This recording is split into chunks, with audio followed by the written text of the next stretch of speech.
Uwaga, przechodzimy. Mamy to. Teraz kolejne.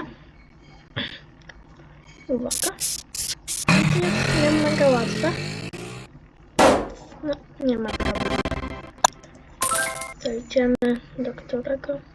10 na pewno. No łatwo.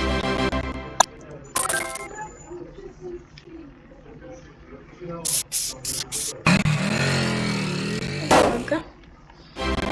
No, wyskoczył.